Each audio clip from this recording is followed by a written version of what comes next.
Yep, copywriting the 128.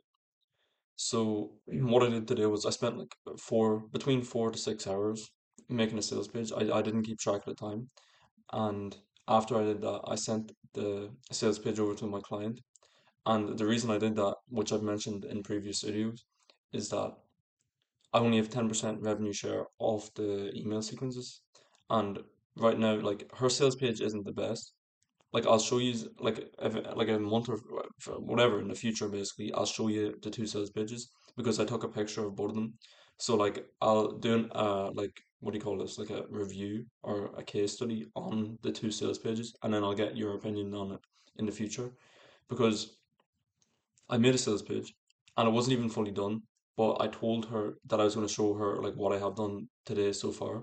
So I sent her over the sales page, and it's like 80% complete. It doesn't have an FAQ at the bottom, which is just like it's like an hour of work in Framer because you have to just put in all the animations and make it look nice. And yeah, she thought that hers was still, she still wanted to go with hers. And I checked on ChatGPT, and I checked with like a few different like ChatGPTs with different context. So like, you know the way if you go into ChatGPT and like you can give it context. If you say like you're selling a sales page to like old people, and you put in two different sales pages. Obviously, the one that's closer to the context that is required, the old people, it's gonna like determine which one's better for that.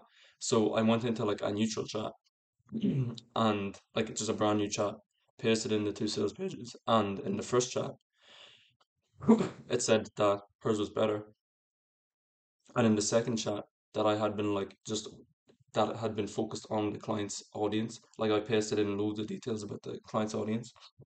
It said that my one was better. So then I told ChatGPT, like the initial ChatGPT, like that second chat. Why am I even telling you this? Basically, like ChatGPT said mine was better in the specific niche that we had. So I don't know if it is better or not. But what that made me think is I don't really give a fuck because it's Framer, and I got more experience building sales pages. And you know what I want to do? It's probably a waste of time, but I'm just gonna do it anyway. I'm gonna like just fucking finish the sales page like to perfection. Even if she doesn't use it, I don't give a fuck. I just want to make a really good sales page because like at the end of the day, I can just use that in my portfolio anyway, even though she didn't actually use it. You know what I mean? Like I'm not gonna say that she used it. You know what I mean? I'm just gonna say that this is something I built for a lead or whatever, or a client, but I'll not say they used it. Don't judge me for having a Stanley Cup, okay? Fuck, I'm not gay. But yeah, let me think. Um, yeah, so I sent her that, she didn't use it, and that's basically it. So tomorrow I'm gonna talk to her and tell her about the emails. Actually, you know what I need to start doing? I probably should start doing that. Instead of like saying what I'm gonna do at the start of it, or what I did at the start of the video, I might just start with a tip for use. Actually, it doesn't really matter. Fuck it. I'll say what I do, and then I'll say some tips for use. So people were asking me in the last video, or yeah, what was it? So like after I send the opening, the initial outreach, so like I do back end outreach, which means I send them, I offer to write them a specific type of copy.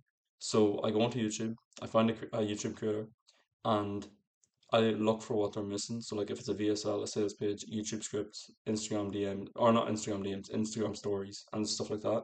I'll pick the thing that they need the most, and then I'll offer to write that for them. And if they reply yes, this is how I respond. I write the copy as fast as possible, and then in a Google Doc, you know the way inside a Google Doc there's tabs. So I'll have like a tab for like, so if it's an email sequence, I'll just like label each email, and then at the top of like so I'll have multiple tabs. So like the top tab is it'll just be a tab called intro, and it'll just be a Loom video of me, and then I'll walk through the actual copy that I wrote out. And if you have looked at KJ or any in his videos, he like you can just tell listening to him that he makes the copy feel good. You know what I mean? Like whenever you listen to him talking about the copy, it almost like even if the copy was shit, he'd still make you think that it's good. And that's kind of what like whenever I started doing that, where like you just kind of sell the copy and make it sound good in your Loom videos, people think it's better than it actually is. And realistically, like, yeah, for performance, like if you look at it like logically, for performance, the best copy is going to be the one that is for the audience. So like whoever is the people that are actually going to read it.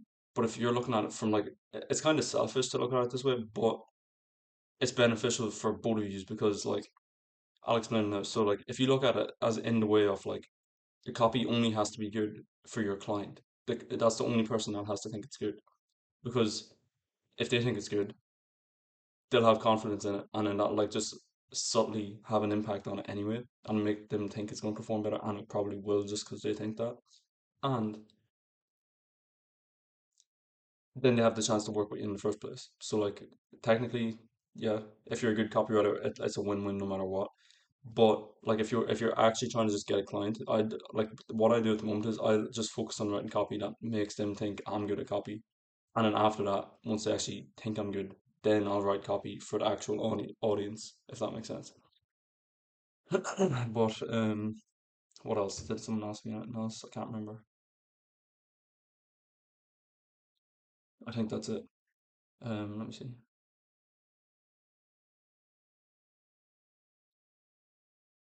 KJ Rainey looked at one of my videos yesterday, and like if none of you know, you probably know if he's looked at my old videos. But I was actually in copy school for like 3 months, and that's how I actually got fucking started with copywriting. Because like the way it worked was I found out about copywriting in like January 2025, around that time. And in the whole period of like 8 months between January and August, I sent like 6 Loom videos as outreach. And then once I joined copy school, I actually figured out that like you don't have to send a Loom video. You don't have to send like well, it's better if you send Loom videos, but like it just explained to me what the fuck I actually needed to do. You know what I mean? So then within the next four, whatever, however many days I've been doing these channel like 128 days, I've sent like only 450 outreach because since I got the client, I basically stopped doing outreach because I wanted to like focus on getting results, get testimonials, and then future clients would be easier. But yeah, that's basically what happened though. So, but yeah, yeah, apart from that, I don't really know what else to talk about. Um, that's it, I think. So yeah, if you want to ask me more questions and shit, join the Telegram. I'll just remind you every video because like there's just new people coming in and watching every day, or like every time I post. So yeah, I'll put the link in the description. You can join that. But yeah, that's it for now. So bye.